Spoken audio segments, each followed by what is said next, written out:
UP में 10 सीटों पर उपचुनाव होने हैं। तारीखें 30 सितंबर तक घोषित हो सकती हैं। इनमें मिल्कीपुर सबसे हॉट सीट है, जिस पर सबकी निगाहें हैं, क्योंकि अयोध्या गैंगरेप कांड के बाद मिले पॉलिटिकल माइलेज को भाजपा खोना नहीं चाहती है। अयोध्या में भाजपा के खिलाफ बना ट्रेंड अब सपा के नेताओं के लिए दिखने लगा है। भाजपा संगठन इस बदलाव को भांप चुकी है। यही वजह है कि अयोध्या गैंगरेप कांड को उपचुनाव तक जिंदा रखा जा रहा है। सपा नेता मोहिद खान पर होने वाली एक्शन की रफ्तार तो यही इशारा करती है। घर जमीनों की पैमाइश 2 से 3 बार हो रही है।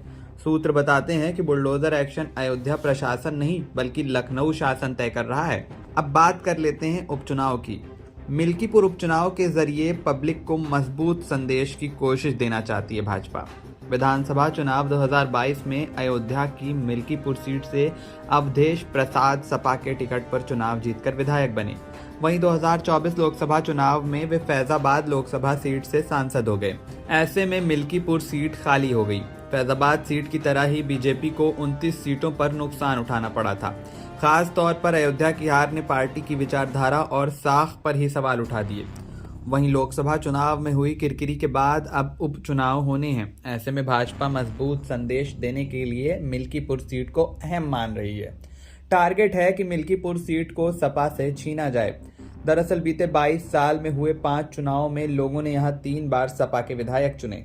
2007 के चुनाव में बसपा के टिकट पर आनंद सेन जीते थे। 2017 में जब यूपी में योगी सरकार बनी, तब मिल्कीपुर सीट पर बीजेपी के गोरखनाथ बाबा चुनाव जीते। उपचुनाव का नियम होता है कि सीट खाली होने के 6 महीने के अंदर दोबारा चुनाव कराने होते हैं। ऐसे में चुनाव आयोग के पास दिसंबर तक का पर्याप्त समय है, मगर सूत्र बताते हैं कि 30 सितंबर 2024 तक तारीखों का ऐलान हो जाएगा। अक्टूबर के पहले पखवाड़े में ही उपचुनाव हो सकते हैं। अब समझिए कि कैसे गैंगरेप केस की कार्रवाई खींची जा रही है। गैंगरेप की घटना के बाद जब सपा नेता के खिलाफ केस दर्ज हुआ तो पुलिस रिपोर्ट पर डीजीपी मुख्यालय एक्टिव हो गया। लापरवाही सामने आई कि भदरसा पुलिस चौकी जिस इमारत में चल रही थी वह सपा नेता मोहिद खान की थी।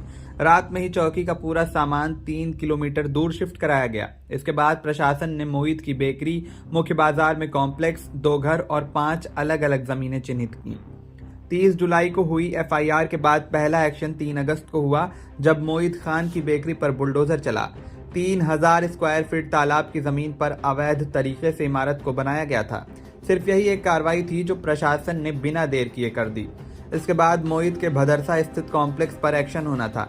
4 अगस्त को इस कॉम्प्लेक्स पर नोटिस चस्पा किया गया। इसमें 7 दिन का वक्त दिया गया। पीएनबी बैंक समेत बाकी प्रतिष्ठान चलाने वालों को सामान शिफ्ट करने के लिए कहा गया। यह मोहलत 11 अगस्त को खत्म हो गई, मगर बुलडोजर नहीं चला। प्रशासन ने 22 अगस्त तक इंतजार किया। सूत्रों के मुताबिक प्रशासनिक अधिकारी 21 अगस्त तक पुलिस भर्ती के परीक्षा के बाद बुलडोजर एक्शन की बात कहते रहे।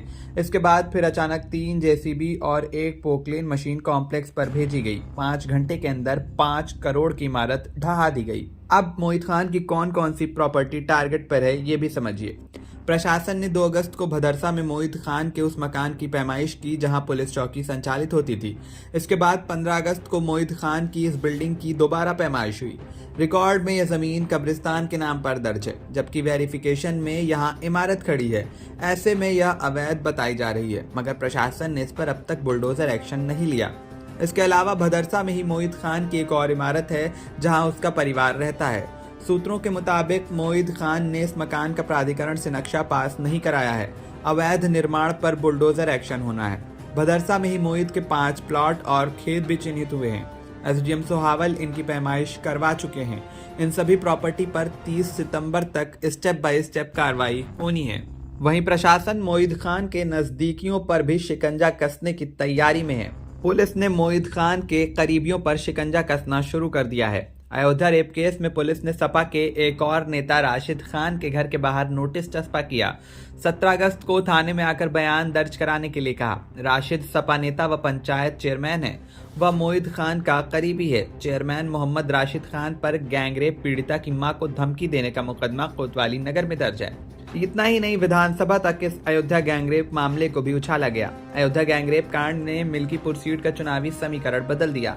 12 साल की पीड़िता के घर भाजपा, सपा और बसपा के नेता पहुंचे। भाजपा की सियासी घेराबंदी तोड़ने के लिए सपा नेता मोहित खान के पक्ष में बयान देने लगे, क्योंकि रेप का मुख्य आरोपी मोहित खान सपा से भदरसा नगर अध्यक्ष है।